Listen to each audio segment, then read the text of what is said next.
मयूरभंज जिला करंजिया उपखंडर अनेक ग्राम एवं खेल प्रतियोगिता नाम चली बेधड़क जुआ खेल कुकुड़ा लड़ई सह बेधड़क चली पाली खेल। पुलिस को अंधार रखी लुचा छपारे चली जुआ खेल प्रतियोगिता नाम बेधड़क चली जुआ अड्डा ता सहित करंजिया ब्लॉक विभिन्न साप्ताहिक हाट में जुआ अड्डा चली करंजिया पुलिस खबर पाई आज करंजिया ब्लॉक कुलीपसी पंचायत कादडीहा षंढ साप्ताहिक हाट में पांचपीढ़ उपखंड पुलिस अधिकारी सुब्रत कुमार नेतृत्व में करंजिया थाना भारप्राप्त अधिकारी नीरज कुमार मल्लिक सहित एक टीम सेठारे पहुंची अतर्कित भाव में अपराह्न प्राय 3:30 समय जुआ अड्डा उपर चढ़ाऊ करते घटनास्थल 4 अभियुक्त गिरफ कर जमापड़ी। तेबे से मध्यरु जड़े केन्दुझर जिला पाटणा थाना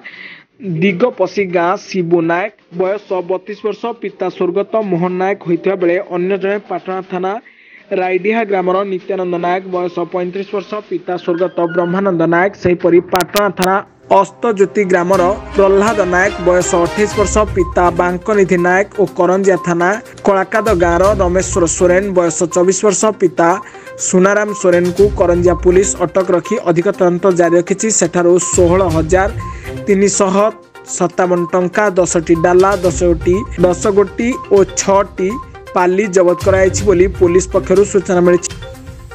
मयूरभंज करंजिया सुमन पात्र रिपोर्ट ब्लैकेट न्यूज ओडिया।